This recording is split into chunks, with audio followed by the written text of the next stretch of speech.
खैर,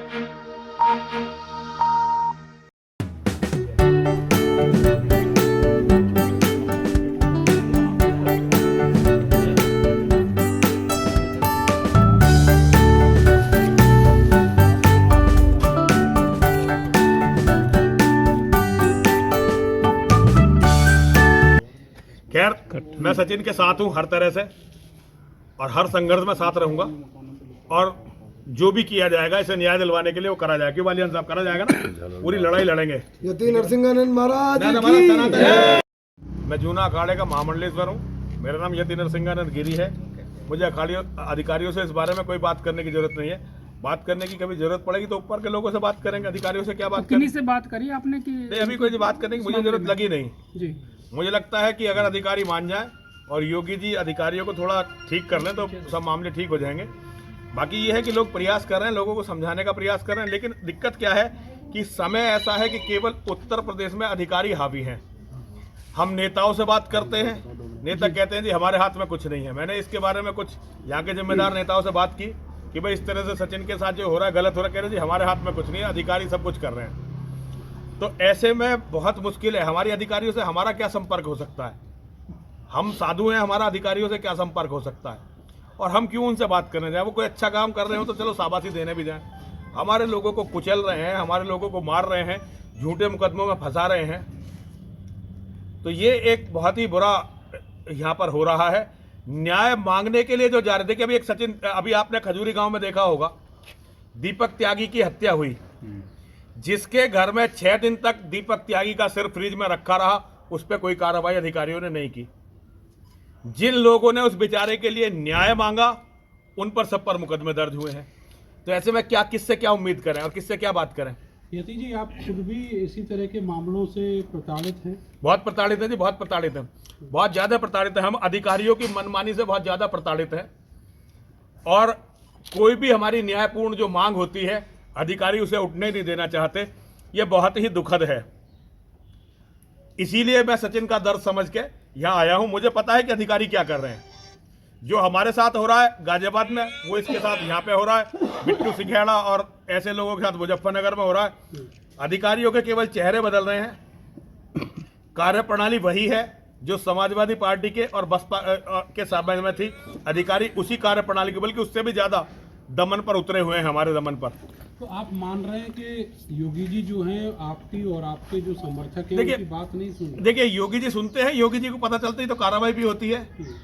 योगी जी पर को जब पता चलती है तो हमारे ऊपर एक अधिकारी गुंडा एक्ट लगा रहा था। योगी जी को जब पता चली तो उसे सस्पेंड भी किया गया, उसका ट्रांसफर भी किया गया। तो होता है, लेकिन हर बात के लिए योगी जी तक ही लेके जाएं।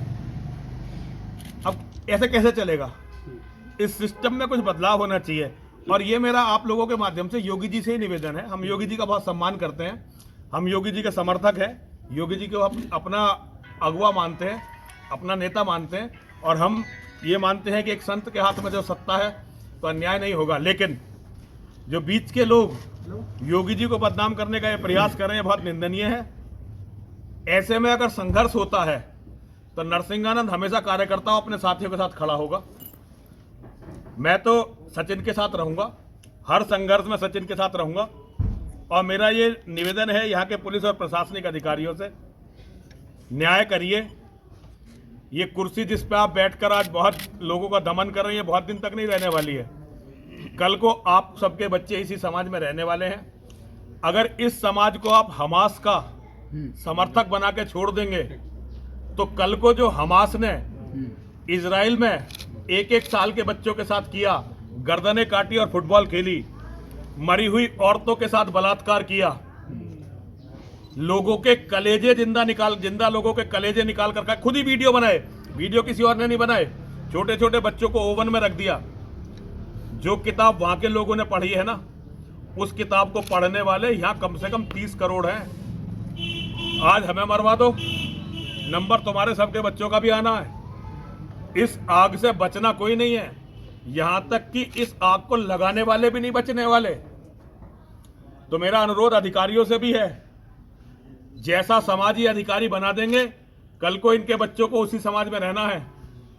यति जी, वो जो 30 करोड़ हैं जी, इनका कोई परमानेंट सॉल्यूशन नहीं है सरकार? देखो ये तो आप योगी जी से पूछ रहे भाई, मैं बहुत छोटा आदमी हूं इस बात के लिए। सॉल्यूशन अगर मैंने बता दिया तो आप मुझे अभी जेल में करवा दोगे, फिर मैं निकलूंगा 1.5-2 साल बाद, रासुका आज ही लगवा दोगे मेरे पे। तो ये बताएं कि आप हमास का एग्जाम्पल क्यों दे रहे हैं? क्योंकि देखिए, जो किताब मजहब के नाम पे हमास ने पढ़ी है वही यहाँ की मस्जिद और मदरसों में पढ़ाई जाती है। जो उनका लक्ष्य है वही इनका लक्ष्य है। तो ये लक्ष्य समाज के सामने बहुत जल्दी आएगा। आप इन्हें अपना दोस्त मान लो, मित्र मान लो, कुछ भी मान लो। इजराइल ने गलती क्या की थी? इजराइल ने यही तो गलती की थी 20 साल से नेतान्याहू ने। उसने सोचा कि अब ये जब हम इनके साथ अच्छा व्यवहार करेंगे ये सुधर जाएंगे, लेकिन उनका लक्ष्य है 1400 साल से बिल्कुल क्लियर, और वो अपने लक्ष्य पे चल रहे हैं भाई। और एक दिन इस धरती पे वो किसी को भी नहीं छोड़े, खुद भी बचने वाले नहीं है भाई। क्या लक्ष्य है? लक्ष्य है पूरी दुनिया को काफिरों से विहीन करना। जो मोहम्मद दे के गया लक्ष्य, वो उनका लक्ष्य है, उस लक्ष्य पे वो चल रहे हैं भाई।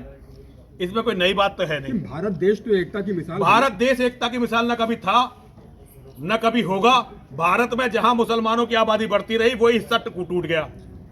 काहे की एकता है? जहां हिंदू है वहां एकता एकता, और जहां ये ज्यादा हो गए वहां सबको मार के पका के खाते हैं। तो ये काहे की एकता है भाई? पाकिस्तान का अब रोज अखबार, पाकिस्तान भारत नहीं था क्या 75 साल पहले? वो भी तो भारत ही था, वो भी तो एकता की उदाहरण था। लेकिन वहां क्या हुआ? आज एक भी हिंदू की बेटी अगर सड़क पर चल सकती हो तो बता दो। आज से कितने दिन पहले बांग्लादेश एकता की मिसाल नहीं था? ये सब एकता की मिसाल थी। अफगानिस्तान हमारा था, ईरान हमारा, सब कुछ हमारा ही था, तब भी वहां ऐसी बातें होती थी। तो क्या होना चाहिए आपके हिसाब से? भैया जो होना चाहिए तो बड़े लोग बताएंगे, मैं उसके लिए बहुत छोटा हूँ। टिप्पणी आप कर रहे हैं ना, तो आप टिप्पणी बता, खतरा बता रहा हूँ। सॉल्यूशन आप निकालो। आप समाज में नहीं हो क्या? नहीं, हम तो आपसे पूछ रहे हैं ना। देखो समाज में सब है, समाज में हिंदू भी है, मुसलमान भी हैं। जो दूसरों का घर जलाते हैं, घर उनके भी नहीं बचते। तो भैया आप जो भी हो, आपकी भी जिम्मेदारी उतनी है जितनी जिम्मेदारी मेरी है। अगर लोग चैन से रहना चाहते हैं तो हर आदमी की जिम्मेदारी उतनी है, और अगर चैन से नहीं रहना चाहते तो भैया अपनी अपनी किताब उठाओ और लड़ो। क्या करा जा सकता है बालियान साहब? बाकी मैं हिंदुओं से कहना चाहता हूं कि हिंदुओं को बात है जी बताएं। पूरी मानवता के लिए गर्व की बात है। और मैं तो ये चाहता हूं भारत सरकार ने पूरी दुनिया में सर्वे हो कि इन जाहिल लुटेरों ने कितने मंदिर तोड़े हैं, और ये सबसे पहला सर्वे हो अरब के उस मंदिर पे जहां हमारी 365 मूर्तियां थी, सबसे पहले उस पर सर्वे हो, उसके बाद पता चले। और इनका ये झूठ कि हम दूसरों के मंदिरों को तोड़ के अपनी मस्जिदें नहीं बनाते, ये दुनिया के सामने आना चाहिए भाई। पूरी दुनिया में सर्वे होना चाहिए कि कितने धर्म स्थानों पर तोड़ तोड़ के मस्जिदें बनी थी, और वो सारे स्थान भैया जिन जिन के थे उन्हें वापस दो, सारे स्थान वापस दो भाई। अच्छा, अरशद मतनी ये कह रहे हैं कि वो तो स्वतंत्रता सेनानी है हमास वाले तो। हाँ बिल्कुल, जैसे अरशद मतनी स्वतंत्रता सेनानी है, ऐसे आतंकवादियों के सबके केस यही लड़ता है ना। गुजरात वाले आतंकवादियों के, वाराणसी वाले आतंकवादी, सबके केस ही अरशद मतनी लड़ता है ना। ये तो तालिबान कहां से शुरू हुआ? अरशद मतनी का जो इंस्टीट्यूट है दारुल उलूम देवबंद, वहीं से तो तालिबान शुरू हुआ। ये सारे स्वतंत्रता सेनानी है। इनकी स्वतंत्रता क्या है कि हमें आजादी दे दो कुरान को मानने की, और हम दुनिया की हर औरत से बलात्कार करके उसे मंडी में बेचेंगे, और दुनिया में जो मुसलमान नहीं है उसका कत्ल करेंगे। ये आजादी है भाई इनकी। यही तो इनके लिए सारे स्वतंत्रता सेनानी है। तुम्हारा जो अपना दोस्त होगा वो भी थोड़े दिनों में तुम्हें दिखाई देगा स्वतंत्रता सेनानी निकलने वाला है। जो तुम्हें बड़ा प्यारा होगा ना, वो थोड़े दिनों में स्वतंत्रता सेनानी निकलेगा भाई।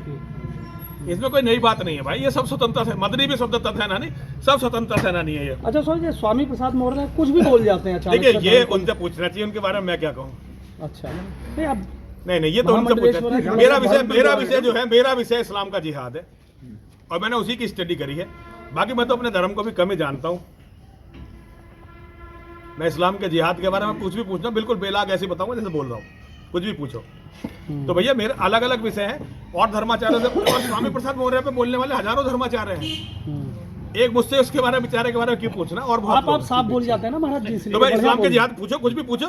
मोहम्मद के बारे में पूछो, पूरी जिंदगी मैंने उसकी जीवनी पढ़ी। कुरान के बारे में, किसी के बारे में बिल्कुल ऐसे बोलूंगा जैसे बोल रहा हूँ। अब स्वामी प्रसाद मौर्य के बारे में इतने सारे सन्यासी और भी हैं भाई, उनसे पूछो, वो मेरे विषय पर नहीं बोलेंगे।